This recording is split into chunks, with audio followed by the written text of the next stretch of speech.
We are living through a revolution.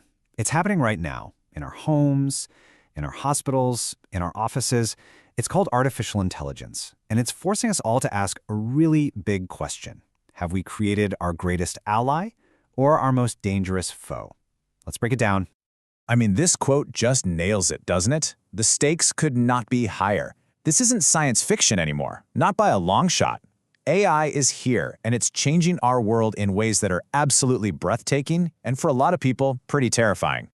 To make this feel a bit more real, let's just imagine a single morning in the life of someone named Sarah Martinez. For her and her family, AI isn't some abstract idea. It's a tutor for her daughter, it's a doctor for her grandma, and it's a language teacher for everyone. And this is becoming the reality in millions of homes right now. And that brings us right back to the central question of all this. As we build these incredible, powerful tools, are we making a partner that's going to help us solve humanity's biggest problems, or are we accidentally building a rival that could one day make us completely obsolete? Okay, so before we can even get into the whole friend or foe debate, we need to be clear on what we're actually talking about. So what is AI, really?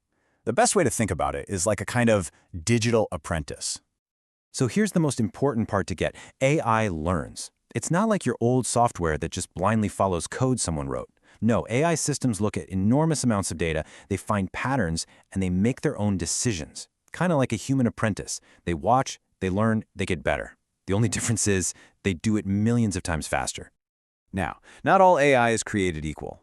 It's really helpful to think of it in 3 big steps, or levels. First, you've got narrow AI. That's the specialist. It's the AI that's all around us today.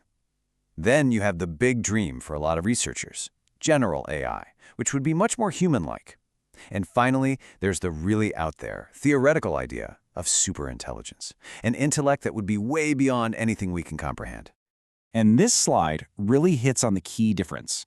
The AI you and I use every day, that's narrow AI. Your GPS is a flat-out genius at finding the fastest route, but you can't ask it to write a song. It's a brilliant specialist.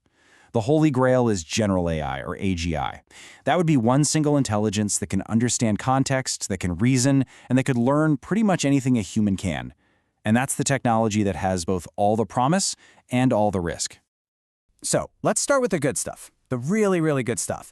How is AI already acting like our best friend, a true ally to humanity? Well, the applications are pretty stunning. Just listen to this from Dr. Jennifer Chen. An AI system caught a tiny little spot that a trained human eye had missed. It turned out to be early-stage cancer. That AI system literally saved a person's life. And this isn't some future prediction. This is happening in our hospitals as we speak.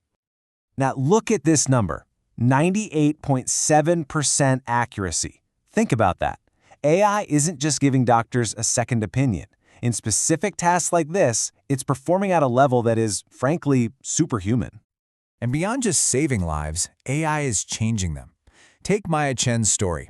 She was convinced she was just bad at math. But then she got an AI tutor, one that could patiently adapt to exactly how she learned, and suddenly everything clicked. It's the kind of personalized attention that's almost impossible for one teacher in a classroom of 30 kids. And this impact scales up to the whole planet. A 78% drop in illegal deforestation in a part of the Amazon. How? They used AI-powered drones that can watch over huge remote areas 24/7. It's almost like giving the planet its own immune system to spot threats instantly.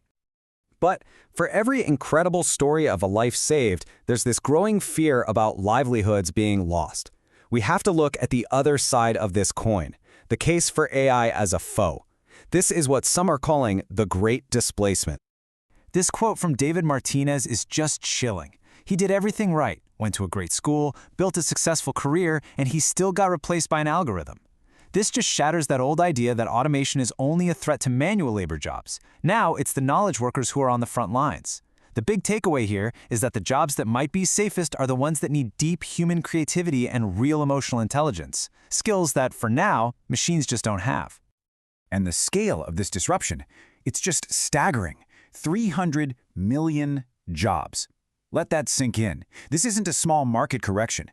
We are talking about a potential economic earthquake that could completely reshape the entire global workforce faster than anything we've ever seen before.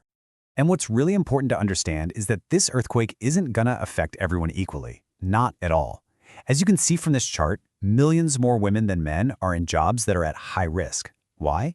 Because women are overrepresented in things like administrative and customer service roles, and those are some of the first jobs on the chopping block. And this same trend threatens to make existing racial inequalities even worse. This chart shows it pretty clearly. Black and Hispanic workers are heavily concentrated in the jobs most likely to be automated, things like cashiers, food service, and transportation. This means AI could actually end up making the economic divisions in our society much, much bigger. So there you have it. Two powerful, competing stories. AI is the life-saving friend, and AI is the job-destroying foe. So, which one is it going to be? Well, the truth is, the story isn't written yet. We are the ones who get to write the next chapter. And that brings us right back to Sarah Martinez. After a whole day seeing all the good that AI can do, her daughter asked that one simple question that is on literally everyone's mind, the one straight out of the movies. But this isn't a movie. This is the real challenge of our time, and it connects this huge global debate right back to our own kitchen tables. And this right here, this is our responsibility. The technology itself is neutral. It's a tool. It doesn't have good or bad intentions. Whether it becomes our greatest hero or our worst villain depends completely on the choices that we make right now.